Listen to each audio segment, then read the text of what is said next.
Drew for Boxing Social in association with Betfred, and I'm joined by Mr. Eddie Hearn. In Vegas, it is finally Canelo the trilogy.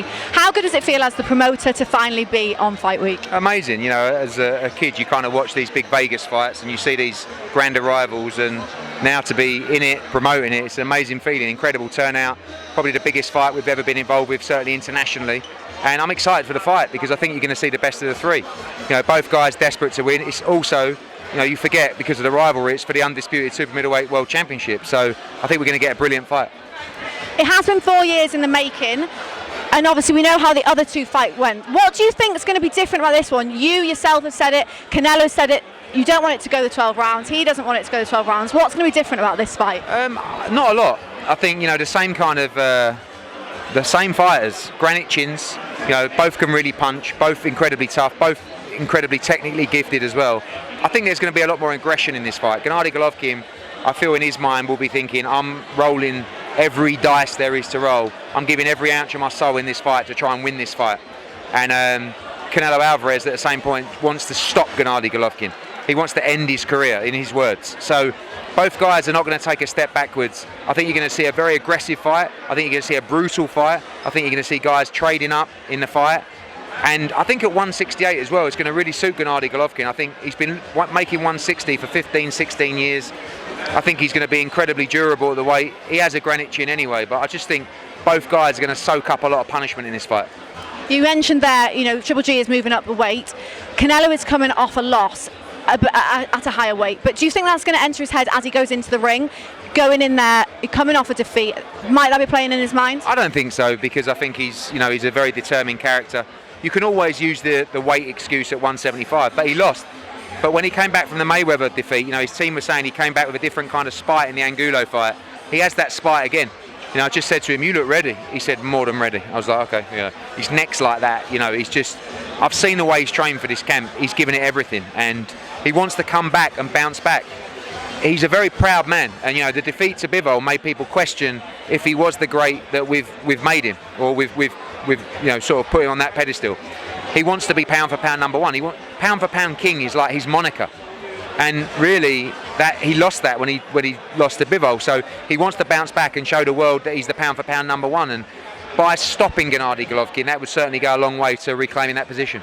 Is that your prediction for Saturday night? And what round do you think? I think, you know, I love Gennady Golovkin as well, so I don't really want to make predictions, but I don't think it will go 12 rounds, because I think the fight will have too much intensity, too much brutality to see these guys soak it up this time for 12 rounds. And I think it's going to be a thriller.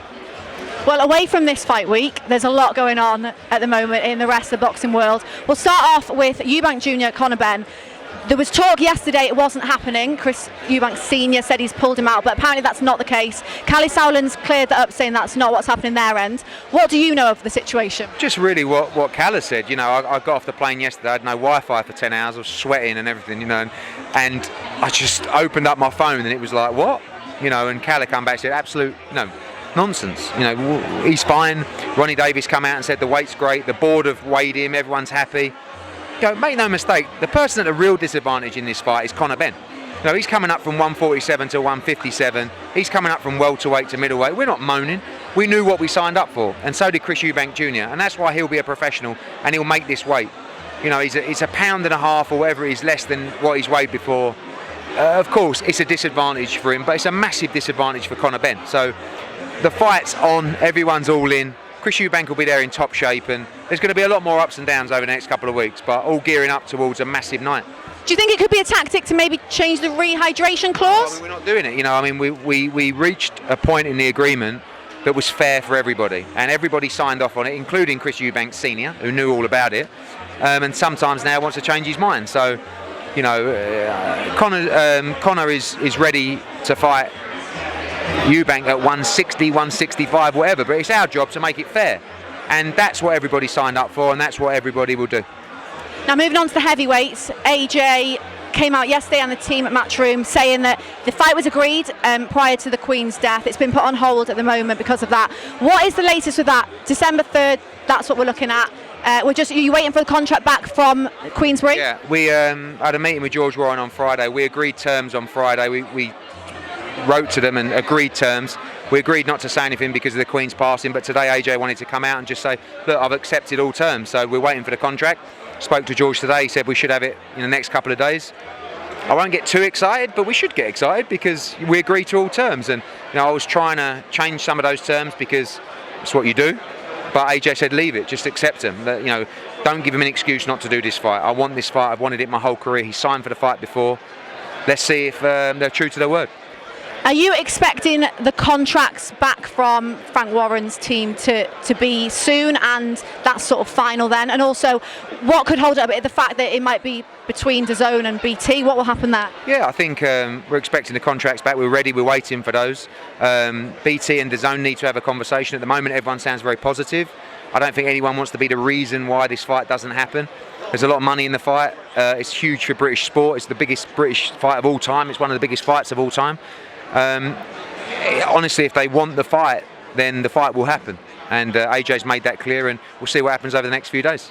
How do you think that fight stands up against the sort of big fights in history, along with the one we've got this week? I just feel like there hasn't been a day where someone hasn't asked me when we're going to see that fight in our country, Even off the back of the Usyk defeat, like the last couple of weeks, people come up to me saying, when's AJ going to fight Fury? It's like, he's just lost to Usyk, And the plan was to have a couple of run-outs and, and AJ said, no, if this is our chance, let's make it now. So it's massive, and the time it comes around, two very different characters, two great fighters, and, it's unexpected at this point. But sometimes these things happen unexpectedly. You have to be ready, and AJ's ready, like he always has been, to take on the challenges. You look at the resume, adding Fury to the two Usyk fights, and it's unbelievable the successive fights that he's had. But that's what he's in the sport for. Likelihood Cardiff, just for a personal? Yeah. December 3rd, Millennium Stadium is where we're looking at, and obviously still a long way to go, but that's where it would land. Amazing. Well, enjoy the week. Catch up tomorrow at the press. Thanks, Ellie.